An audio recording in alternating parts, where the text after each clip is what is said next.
The Yeah. whole point is, who are we going to bring in? We're going to bring in Jordan Clarkson to run the team when Jalen's off the court. You're going to like torpedo the offense enough and the defense enough that like Jalen's coming in on the court, not to like build a lead or maintain a lead, to like make up for the deficit that you put the team in with Jordan Clarkson on the court. If you just had Brunson again, you wouldn't need Randle. Like that's my contention, at least. Obviously, this is a hypothetical and I'm just throwing it out there. I'm just saying what my intuition says, but this is the point that I'm trying to get at. Yeah, I have no further thoughts besides no other podcast has ever had this conversation ever. This is absurd.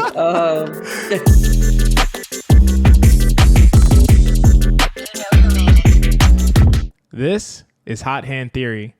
This is a podcast where we talk about the NBA and break things down from an analytical perspective. I'm your co-host XJ. As always, he is my brilliant co-host Geoff. Geoff, we're back on our usual schedule this week, and it is a great time to be following and covering the Knicks. We're coming off a loss to the Lakers, which we'll talk about, but in the calendar year, the Knicks are 15-3. Still one of the hottest teams in the game of basketball. Second best net rating in the game, plus 14.6 after the Cavs in the calendar year, who I want to talk about them briefly as well. But Knicks 7th in offense in 2024, second in defense this year. And that's with Randle and OG both missing the last 4 games and Quentin Grimes missing the last 2. Pretty incredible stuff. What are your general thoughts about the Knicks, and what do you make of this stretch of basketball for them? This is a super exciting time to get back to our normal schedule because the vibes are good. The Knicks have won 9 of the last 10. But we kind of hit a stretch there where it was like they were so good and they were so consistently playing like the Knicks that it was just like, what do we even talk about? Like it was just like can we just fast forward? Can we fast forward to the playoffs so we can finally have something that's like to break down? And finally, this Lakers game gave us like I know the Knicks were down 3 of their rotation pieces, 2 of their 3 best players, 3 of their best shooters. But we can't we can't deny that even when the Knicks are fully healthy, Tom Thibodeau does like lineups that look maybe not as drastic as they did against the Lakers in terms of lack of shooting, but he does like to run Hart with a center out there. And I think the Knicks really saw for the first time what Jalen Brunson is going to have to work against in lineups like that, like what defenses are capable of doing, because Darvin Ham and the Lakers had a really, really, really good defensive scheme in place against Jalen Brunson, which was basically just don't let him do anything. Like pretty much the only time he saw one defender was when he got matched up against LeBron. And that was it. Like, and LeBron like played really good defense, which he's capable of doing less frequently now because he's older. But if he locks in on a possession, he's as capable as anyone's ever been. I think that it really, really amplified and shined a light on the value of spacing. I don't know. Maybe I'm being a little bit drastic there. What do you think? I can't tell if you're being facetious or not, but the facetious part being you can't tell if you're exaggerating there, because obviously I would say that. Like, I fully agree. I think spacing is the most critical part of the game, of the modern game of basketball, and really good spacing. And I think it's non-viable to have 3 starters or rotation players all in there in lineups who can't shoot or who are essentially non-shooters. And you're making some good points about kind of Hart and a center. At the same time, I do think that's still a viable lineup depending on how you play it, who you run them out there with. I don't think there's a way that, we signed Josh Hart. Josh Hart's going to play. Josh Hart's going to play big minutes, and a center's going to play. Like, we know that from the Tibbs philosophy, that those lineups are going to be out there. I just think my concern about the Lakers' loss is the fact that they effectively went with the same approach where it's like rebounds are more important than spacing and scoring efficiency. And we got some evidence in the playoffs last year that this approach can work against teams with poor offenses, but it's not necessarily going to be the most effective approach against teams who can score even somewhat competently, right? And the concerning thing to me is that they're willing to consistently throw out those lineups that feature 3 mediocre to bad shooters in order to get rebounds. And I looked up some data about some lineup data. The starting lineup without Randle and OG, so Brunson, DiVincenzo, Hart, Precious, and Hartenstein, they're a plus 7.1 per 100 possessions in 160 total possessions, which sounds great. You're like, wow, that's tremendous. That lineup must be awesome. The problem is when you realize that lineup has been so good because they're scoring 129 points per 100. For what you would think is a defensive lineup, the defense has actually been giving up 121.6 points per 100 and an effective field goal percentage of 62.2%, which is in the 8th percentile of all lineups. Their defense has been terrible with that lineup. So you're like, okay, well, this lineup that sounds like a defensive lineup has actually been bad at defense and has been amazing at offense. Let's look a little closer at that. That sounds weird.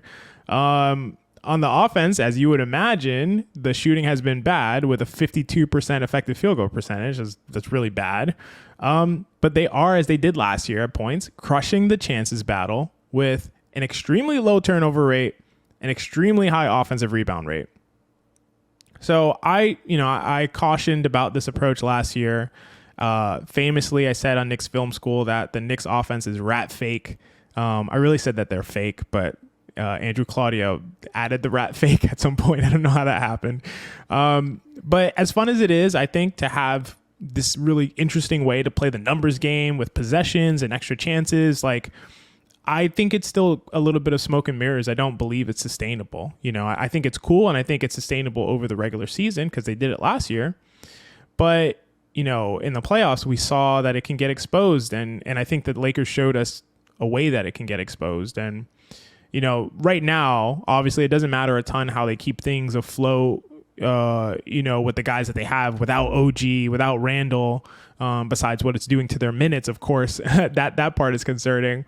But my concern is just that a lesson was not learned, that offensive efficiency, not just offensive rating, but how efficient you are at putting the ball in the hoop is critical and should be prioritized over manufacturing offensive effectiveness the way that they've done with rebounding, low turnover rates, and playing the game that way. So that's a concern for me. Yeah, and I think, so first of all, for those who don't know, the Knicks are actually number 1 in the NBA in offensive rebound percentage. They just recently passed the Utah Jazz. So that, highlights XJ's point about, they're getting over a third of potential offensive rebounds across the season, which is bananas. But I think what you're saying highlights a point that I've often made about Thibodeau and the Knicks coach, Tom Thibodeau, for anyone who might not know. I don't know why you'd be listening to this if you don't know who their coach is, but welcome if you don't. We welcome you. Yes. Yeah.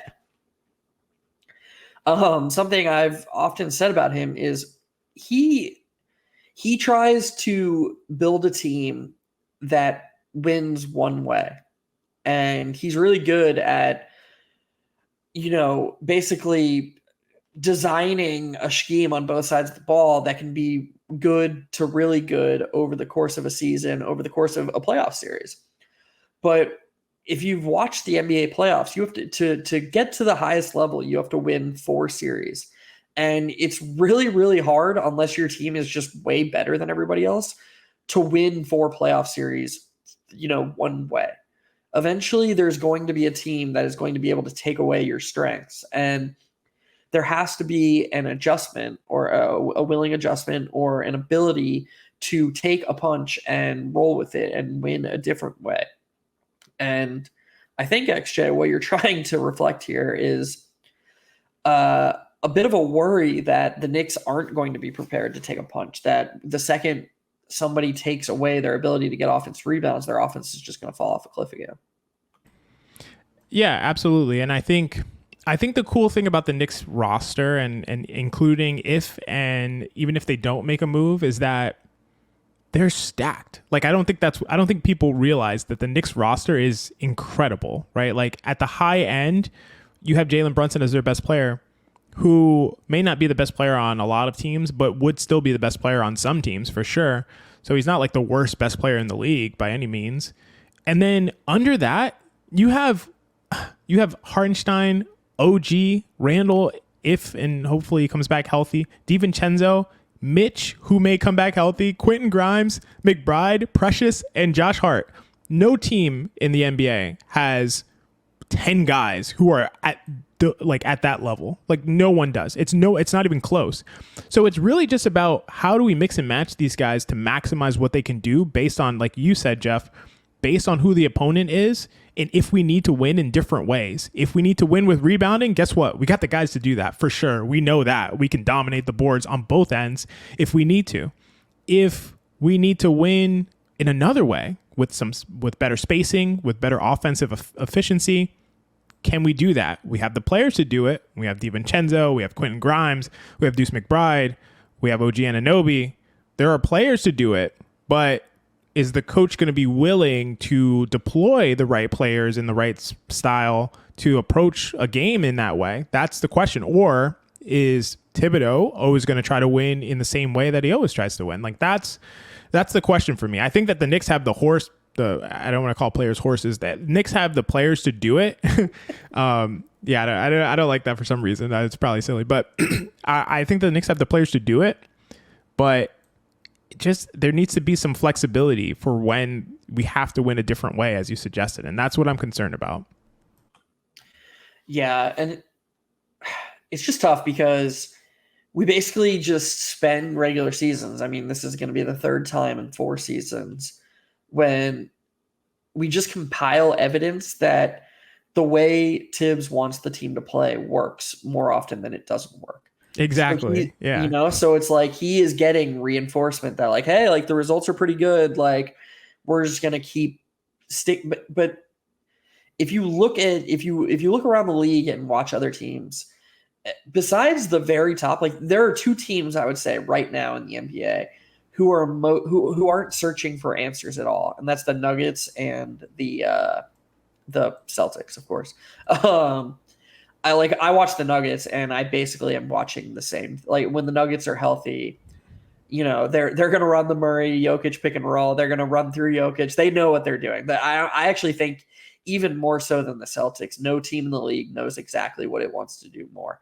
But you watch other fringe contender teams that are playing night in and night out, even a team as good as the Thunder, and I see them searching for answers. I see them trying new things. I watched, Thunder Raptors last night, and the Thunder are without Jalen Williams, and I know that's of course going to adjust the rotation, but they weren't, they don't have just like a standard closing lineup. They were throwing different guys out there, going small, going big. They're just trying to see what is going to stick when the games matter, what trying to just search for answers. And I've never really gotten that feeling from Tibbs. I've never really felt like he's throwing something out there because he wants to see if it's going to work down the line. It almost feels like the only times he experiments is it's like a quick fix for one game because somebody's hurt, but he really knows that he wants to go back to the thing that he knows works. So, I mean, I don't know. I don't know how you feel, XJ. I don't want to have the overall Tibbs conversation. I actually think that should pretty much be in the past.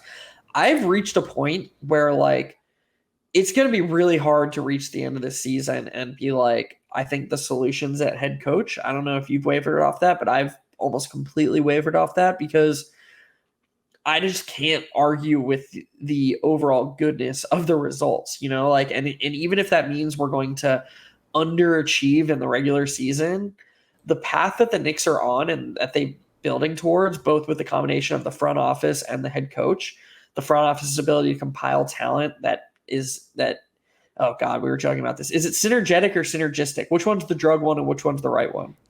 I think synergetic. I think synergistic is the drug. Damn, I'm not even sure if that's accurate. Fuck. And we looked this up before because I was trying to make sure that we said the right word, but then didn't reference it again. There's one way that you say synergistic, and it means that the the effects of taking 2 different drugs that can affect each other, but I don't remember what it is. Anyway, go ahead. Yeah. Insert correct word here. I don't mean the drug one, people.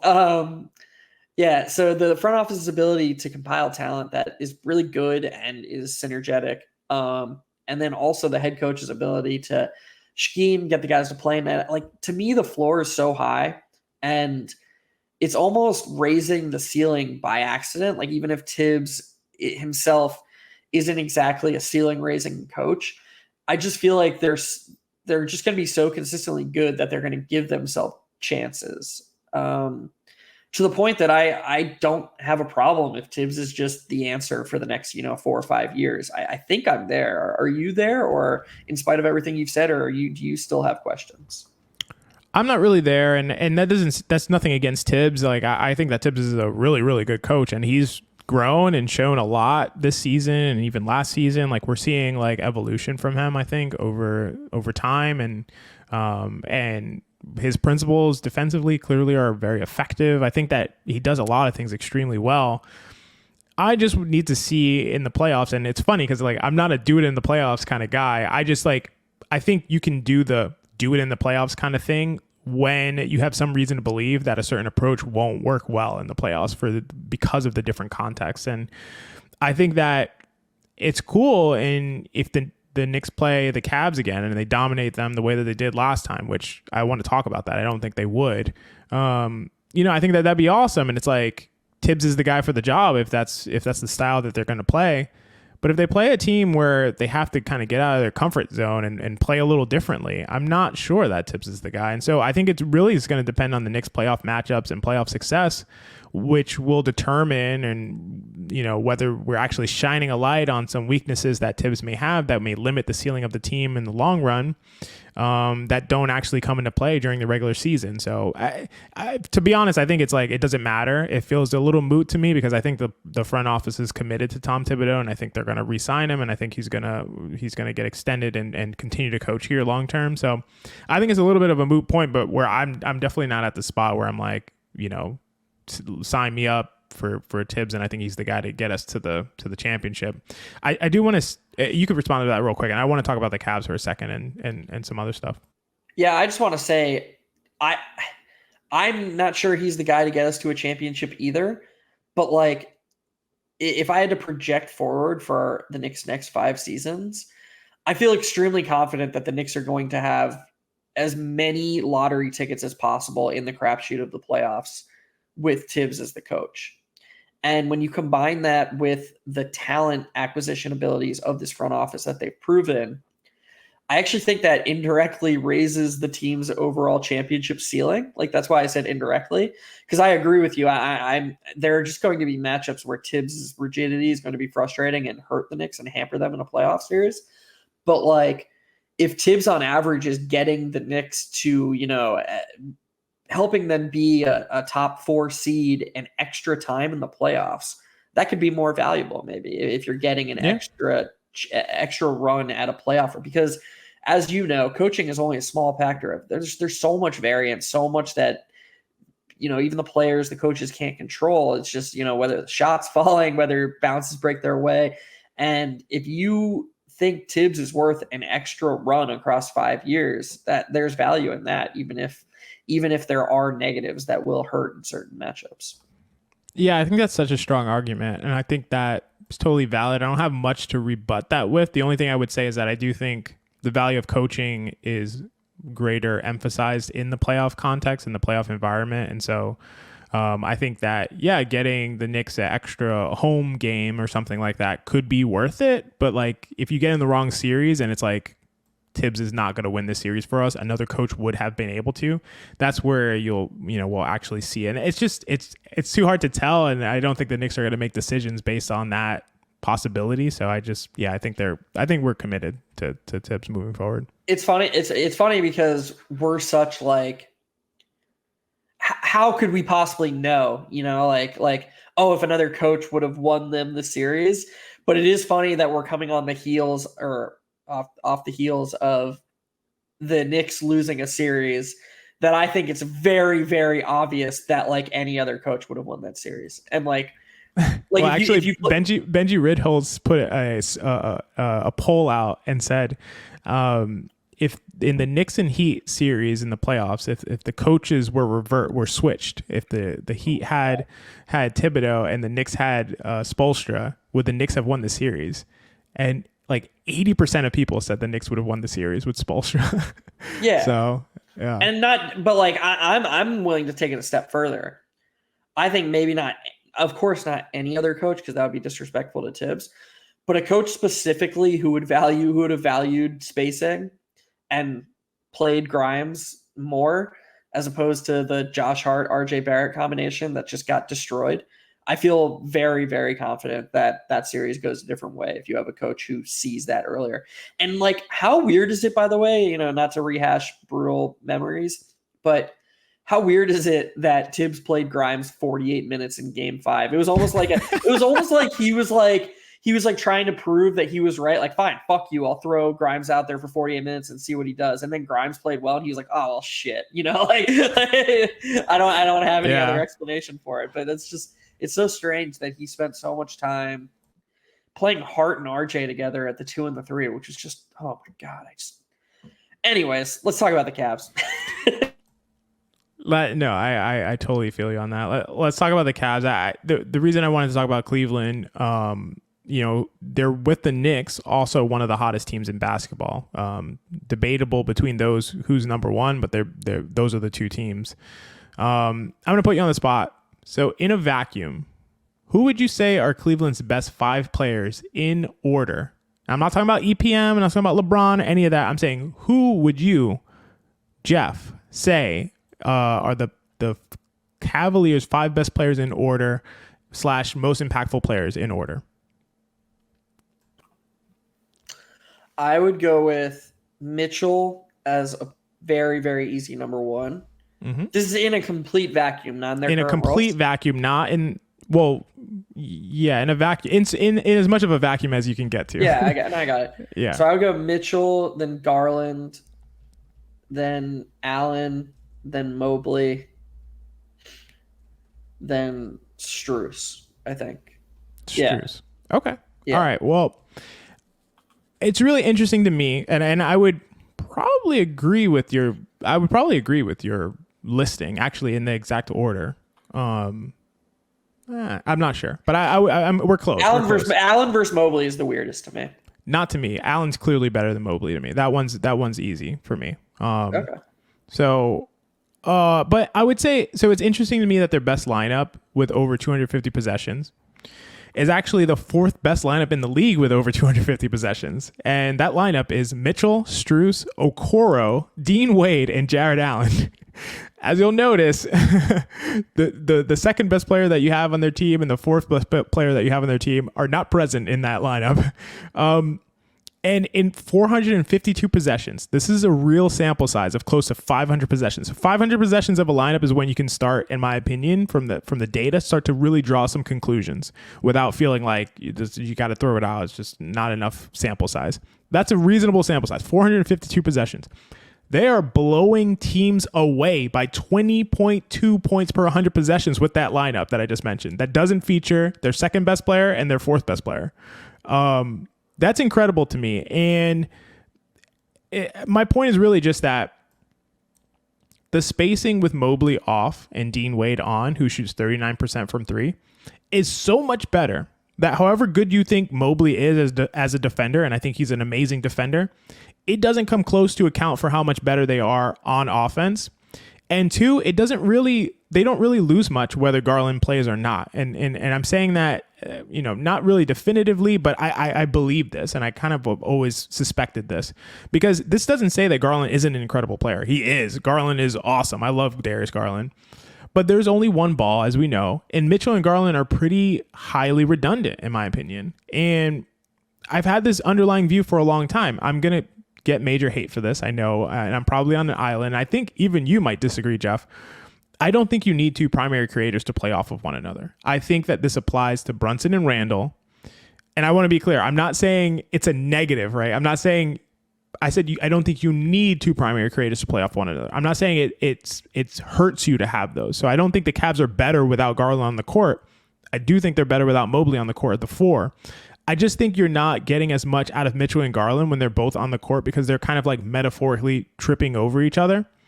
And I think it's the same dynamic with Brunson and Randle. Because they both have such a high variety of skills at such a high level. They're just threatening enough with the ball to command so much attention that the team is just able to, perform just as well with them on the court together. But do they need them both? Is there a construction you could imagine with a player who isn't as good as Garland, but who is less redundant and more additive with Mitchell, that they can perform just as well, if not better? I would say absolutely yes. And I think to bring it to the Knicks, is there a team that you could imagine with a player who isn't as good as Randle, but who is less redundant and more additive with Jalen Brunson, and they can perform just as well, if not better? I would say absolutely yes. And yeah, I'll let you respond to that, and then I have another hypothetical question to ask you. So I agree with you, but I think I'm going to be a little bit more tempered because I think a second initiator is important. Like, I don't think that you can win with one guy just doing everything. I think as we saw, and I know Brunson's a little bit limited by size, but he's legitimately one of the most skilled players in the entire NBA. I think that especially if it's a guard, if you have one guy who can do everything, even if you let the rest of the team play 4-on-5, the best defenses can recover so well that you need to be able to immediately make teams pay if you're sending doubles at one guy. And I think that would just always be the answer. I agree with you that like Dean Wade is better at power forward. And when Mitchell is at his best and people are playing off him, Darius Garland is basically being forced into a role that like Max Strus is just playing now. So it's like, who's better at being Max Strus or Darius Garland? Like, of course, Max Strus is going to be better at spacing and shooting off the catch because I shouldn't say, of course, Garland's a good shooter in himself, but I'm just saying that Garland is so used to having the ball in his hands that there are going to be diminishing returns when Garland and Mitchell play together. I agree with that. But that doesn't mean that it's not necessary, and it's not, I know you said it's not a negative, but there is merit to it still, because I just think I don't think it's reasonable to expect Mitchell to just create offense every time down the court. And I'm using Mitchell as an example. I don't think it's reasonable to expect any one player to create offense down the court. It's just too hard. And especially if you're trying to win a championship, you have to do it for 4 different playoff series. Like, that's just so tough. Eventually, you're going to need to show different looks to the defense. You're going to need to give your guy a break.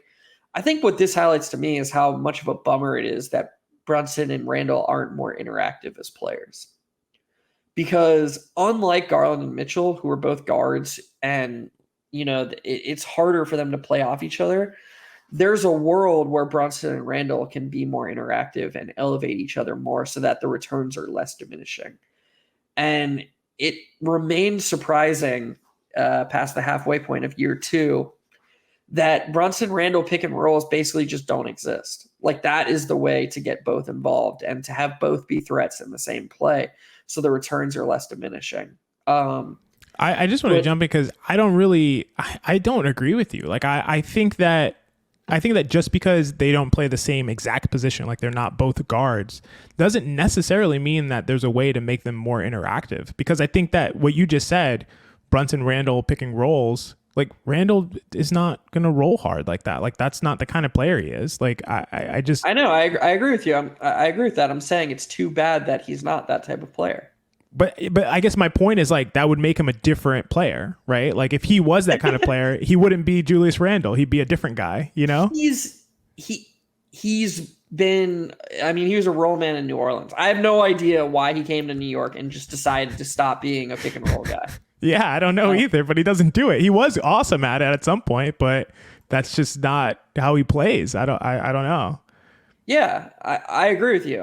I'm saying for Mitchell and Garland, they couldn't do it. I see what you're saying. You're saying they couldn't do it, but like it was feasible for Randle to play that way. Is what you're saying? Okay, yeah, it's feasible, and we've seen him specifically do it. I mean, look, I'm not saying Randle's Jokic, but the ideal version of what I'm talking about is Murray Jokic. Like those two are both the two best versions of themselves that they could possibly be. And nobody would say, actually, if you put Murray in a different environment where his usage is even higher, he'd be an even better player. No, Murray would get worse, obviously, because Jokic elevates him in ways that more time with the ball wouldn't make up for. Like Embiid, Maxey too, right? Right. You have combinations of guys who are both high usage options, two initiators, and if they're interactive, they can elevate one another. So I do think that is, I still believe that that's the highest form of current basketball right now, is to have multiple options, because it's just going to be too hard for one guy, unless it's like even LeBron, the years that he had to do it all by himself, it's just impossible not impossible. It's really, really hard to make a team good enough to win 4 postseason series. It's just a really difficult thing to do with one primary initiator. So I think that's a strong argument. Let's say I agree with you about the ideal way to go is to have 2 synergetic initiators, right? Now I can't even say the word anymore. But let's say I say that is optimal. That's optimal. Have 2 synergetic initiators that are not redundant with one another. I do think that that's optimal.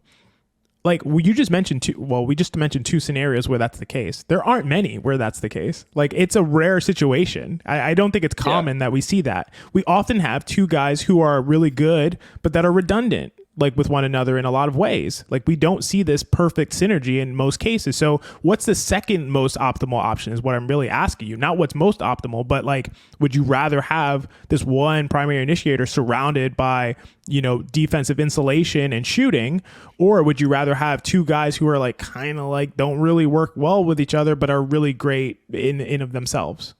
So I'm going to flip a question back to you. Let's say we could clone OG Anunoby. Dude, okay, I just need to stop the pod for a second. My hypothetical that I want to ask you is a clone question, but it's not OG, but that's hilarious that okay, go ahead. This blew my mind that you came up with clone. You cannot cut this. See, the people need to know how freaking insane we are. Unlike Donovan Mitchell and Darius Garland, we are synergetic. We are doing drugs. We are doing drugs together. We are doing drugs together. Was a thought that I had too, dude. I actually looked it up. Synergetic is the wrong one. Synergistic is the one we're trying to say. All right, so synergistic. We've been junkies this whole pod. That's okay. Yeah. Let's say you could clone OG Anunoby. Like that was just an option, but I don't know. Whatever. Make up any parameters you want, but you could clone OG. Do you think the Knicks would get better if you just removed Randle and replaced OG with a second OG Anunoby? Yeah, I feel very, very, very strongly yes. Obviously, we can't know, but my intuition is very strongly yes. Yeah, I think so too. It sucks that I use that as an example. I think they would do that. It's because you went to OG. Like if you went to, I mean, that's probably the only player you could go to that would even make it a realistic conversation. So, yeah, because they'd have the size, they'd have the shooting.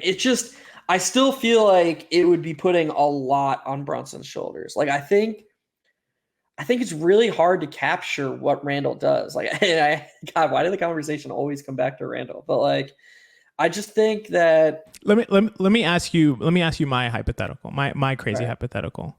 So my hypothetical was: would you rather have Jalen Brunson and Julius Randle, right?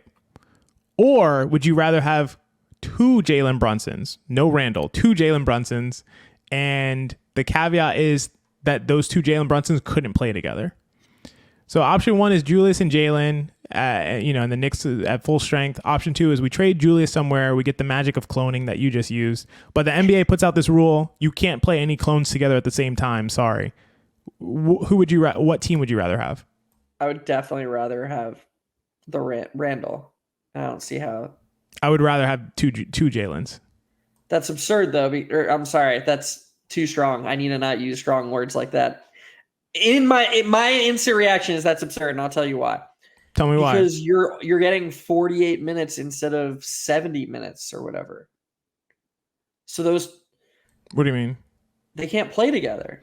Yes, but my point is that I think that Brunson, with the surrounding cast that we have, is more effective than Brunson, or just as effective than Brunson and Randle, because they clash. They bring each other down. Fine though. I would rather have 90% of Brunson and 90% of Randle for 70 minutes than 100% of Brunson for 48 minutes. The extra 22 minutes is so valuable.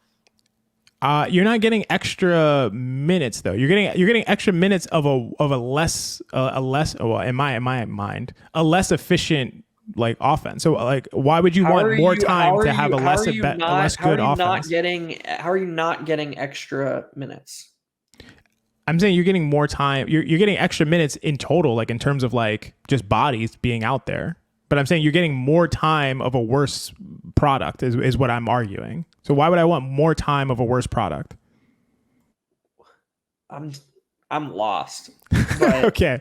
All right. Here, let me break it down. Individual impact is like the most these two are playing is 24 minutes a game. They're playing 48 minutes total. Mm-hmm. So you have to replace. You also have to replace the other 48 minutes.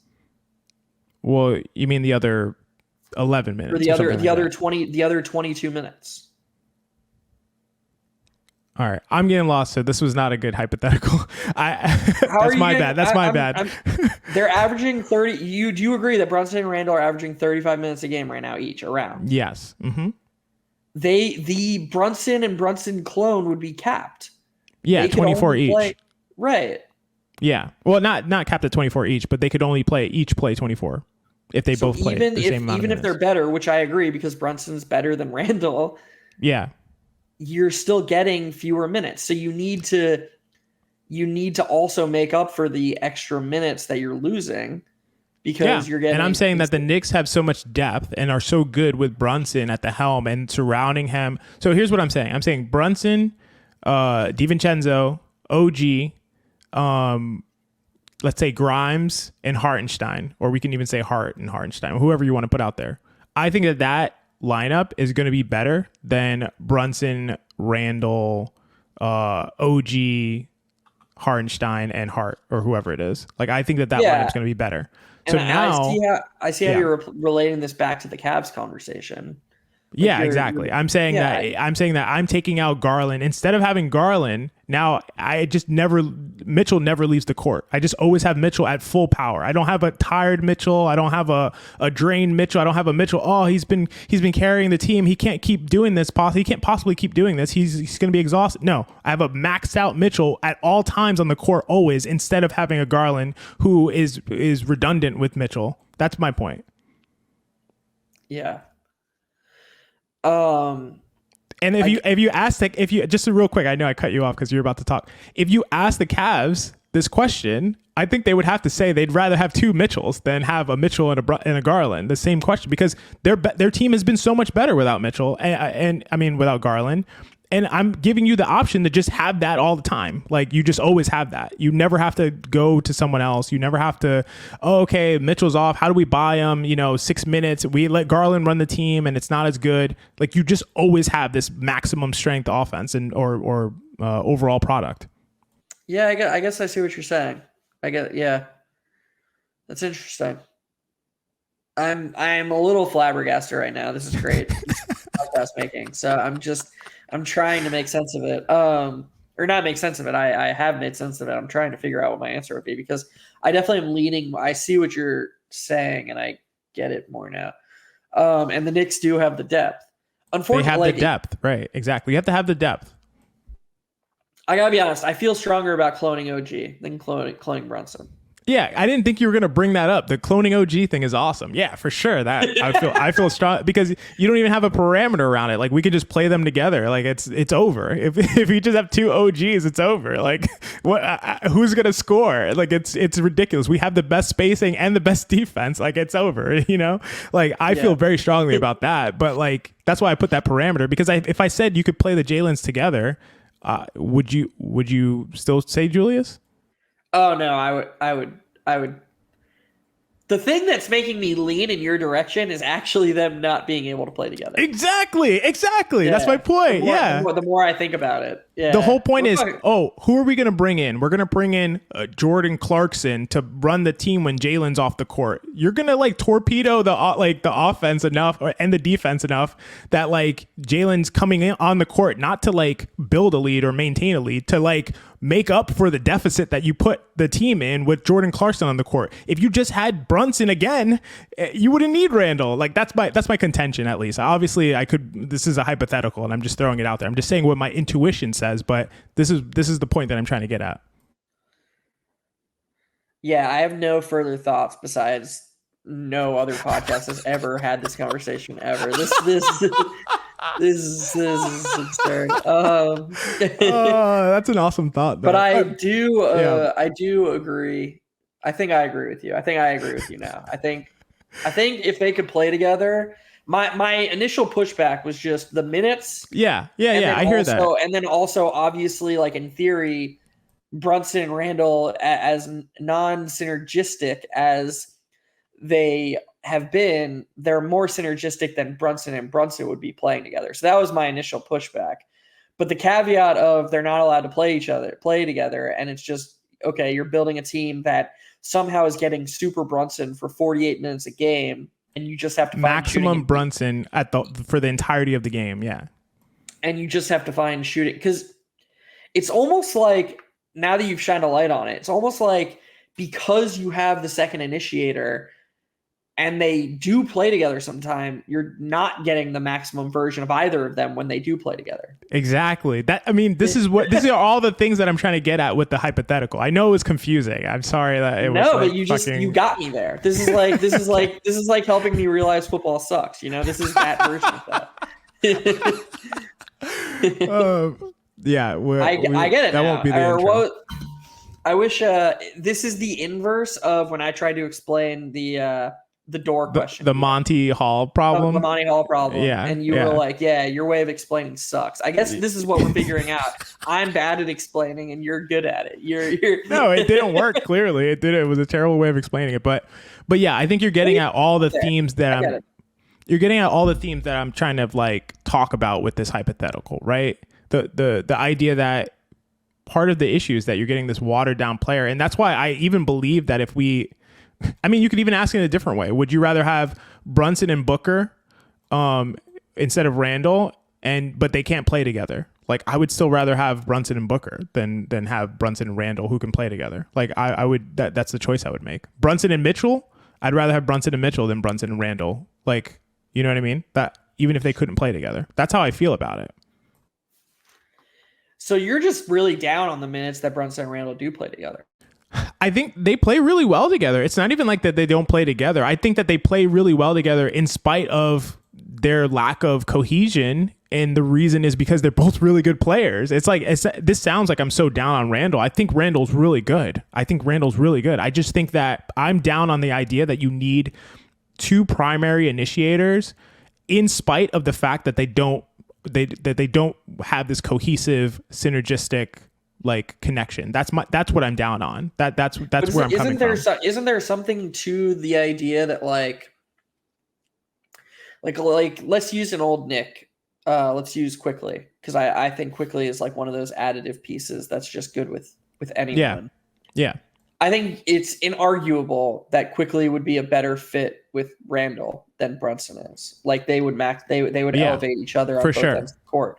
Yeah. But right now, as current players, isn't Brunson enough better that it overrides the fit gains? Yeah. That I think 90% of Brunson and 90% of Randle is still better than 100% of Quickly and 100% of Randle? I think so. I think so. It's close, but I think so. Yeah. And that's probably why, you look at some of the on-off data, and I know that's noisy, but like Quickly and Randle outperformed Brunson and Randle. Exactly. When they play together, like it's weird to say, but like, right. But still, I do think, we can put Quickly back in Toronto. He doesn't need to, wish him the best, but he doesn't need to be. The point is that I do think that like, even though, to your point, because Brunson and Randle aren't synergistic. They're not maximizing themselves in the way they would if you put a role player 3-and-D guy next to Randle as the point guard, or, a role player or an OG clone in Randle's place. Just because Brunson isn't 100% maximized right now the way he would be in that iteration of the team, that doesn't mean they're not still better, right? Like, it's still it's still possible that the skill is so overwhelming that they're still just better, even if it's not optimal. I agree. Yes, that's exact. I 100% agree with that. Yeah. I'm just saying thesis, my intuition says that they would be better, but I can't prove that, of course. Yeah, and I do think that, like, you're moving me closer towards, right now, the ideal team build is 2 synergistic stars who can elevate one another. Agreed. But if you can't have that, then maybe just one carrying the load and then surrounding him with additive pieces could be the second most optimal team build.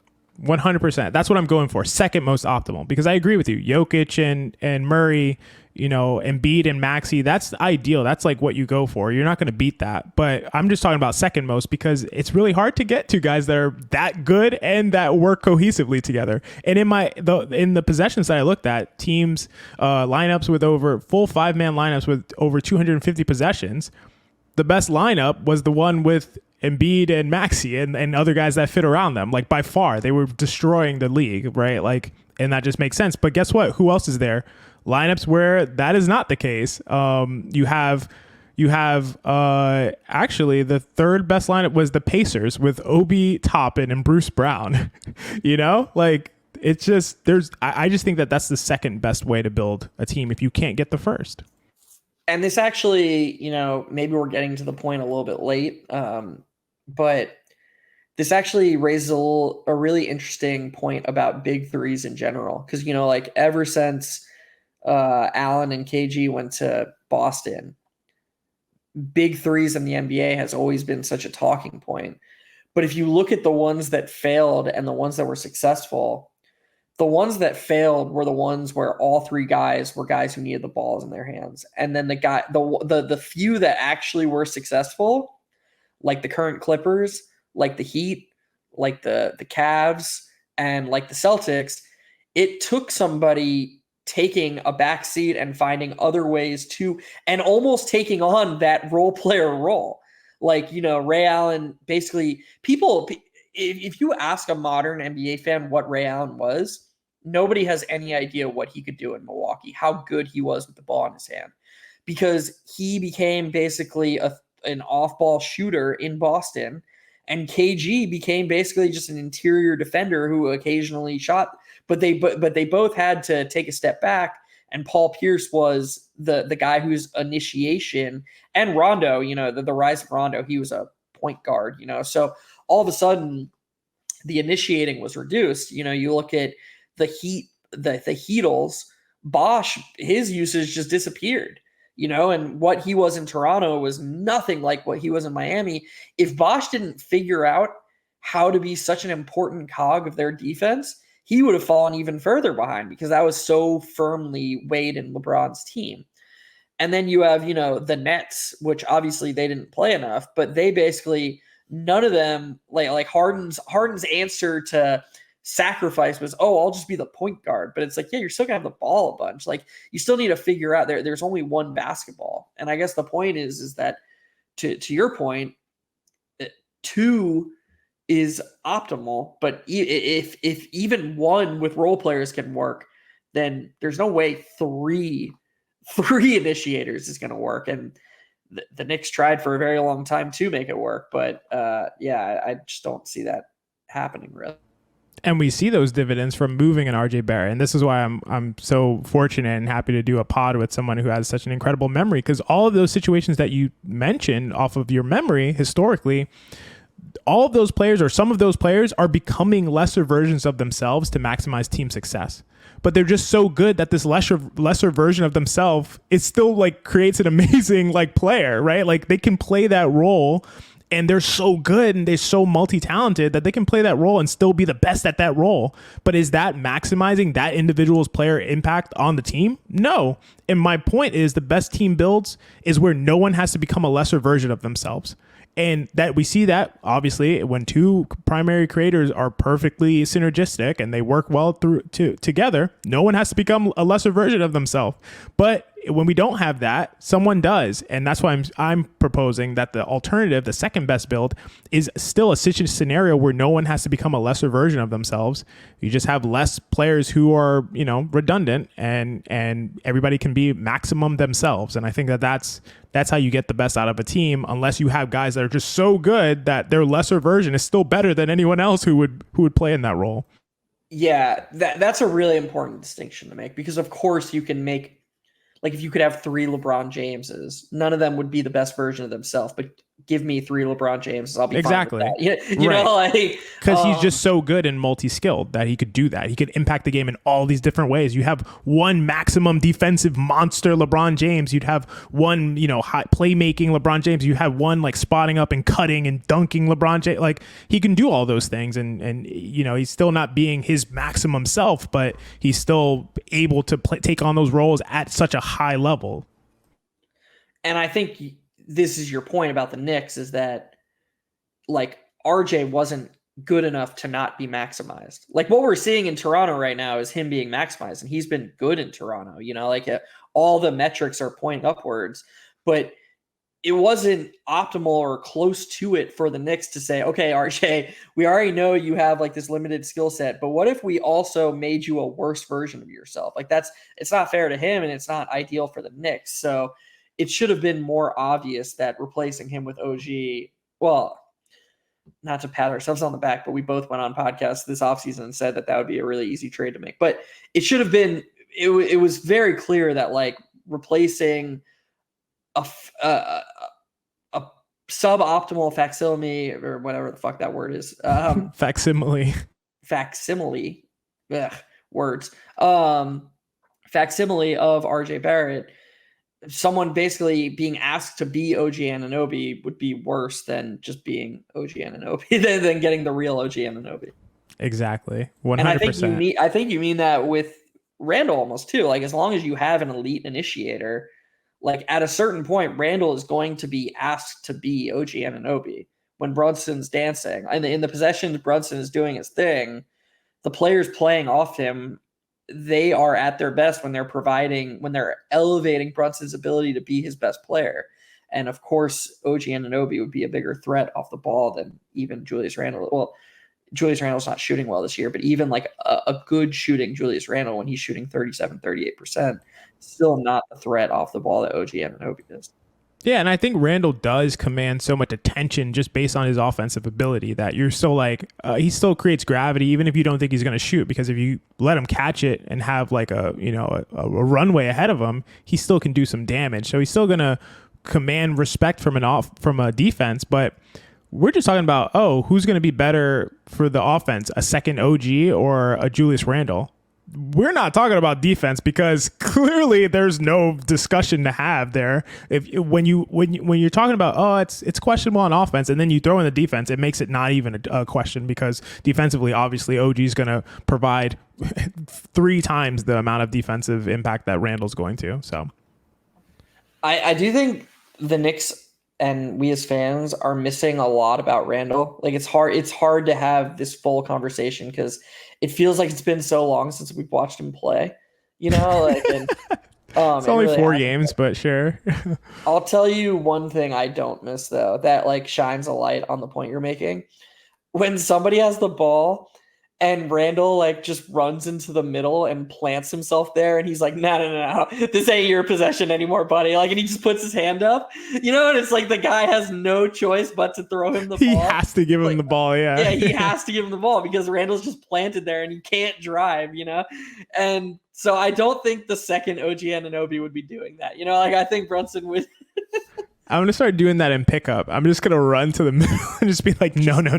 This is my possession, big dog. You're going to give me that. You're going to give me the rock. That's Oh my awesome, God. actually, now that you It's mention it. yeah, it's so smart that he does it. He's like, yeah, it's fucking my team, you know?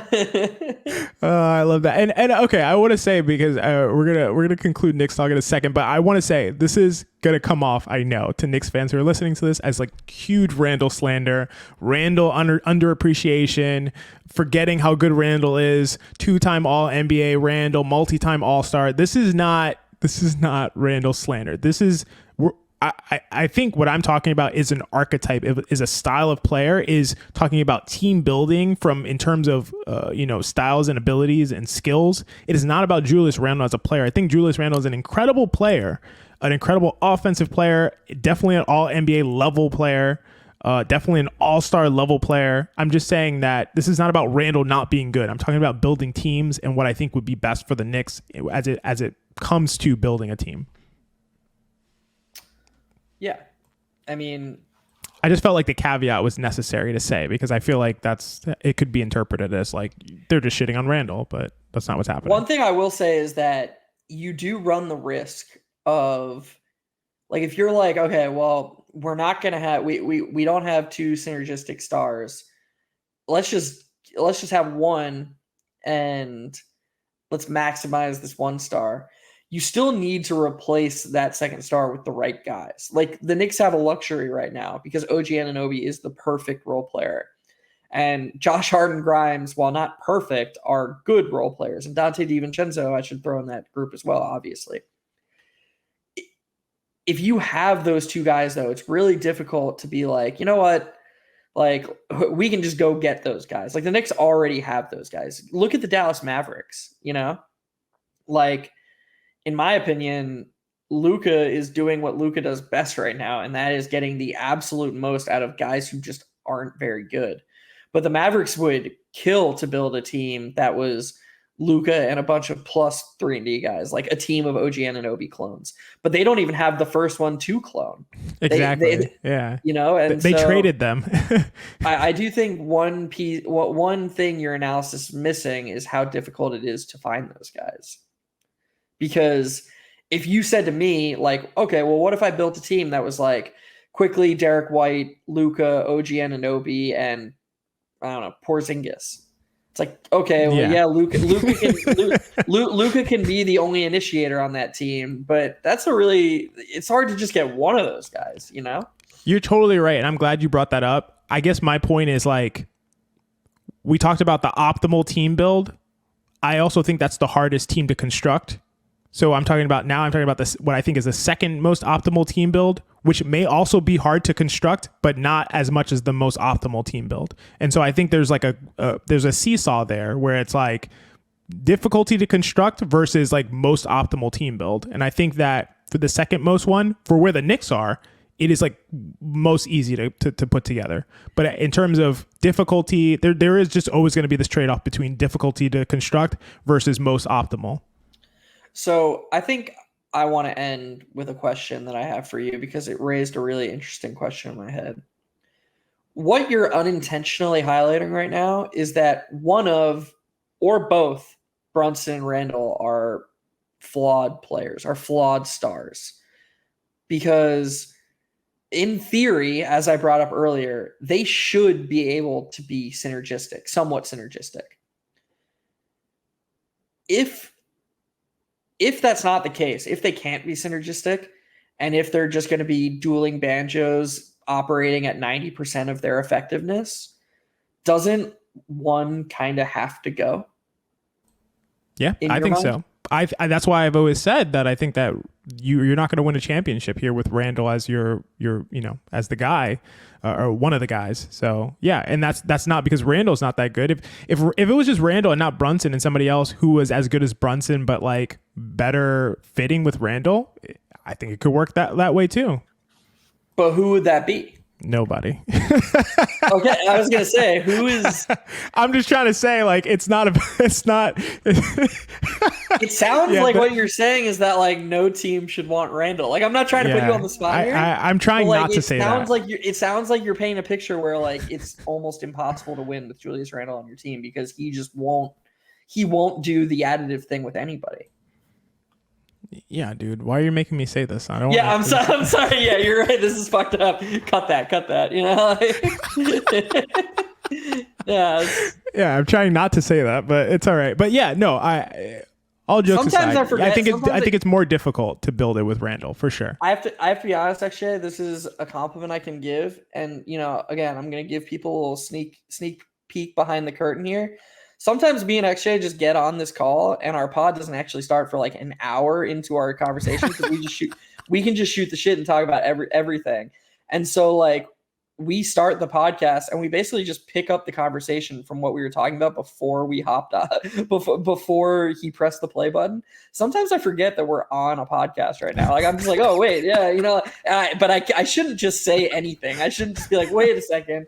Is XJ saying that Julius Randle can't, but no. Yeah. It's like I'm intentionally not saying that, Geoff, because we are live on the air right now. No, it's but yeah, no, that is how it is, and that's how we want it to be. We want the pod to feel like we're just having our same pre-pod conversation and just continuing. And hopefully people enjoy that. But I think this is a super interesting discussion. Like you said, this shit ain't happening anywhere else. Like nobody's talking about cloning OG and cloning Brunson and what those dynamics would be like and what they would mean to a team. So I think it was an interesting combo.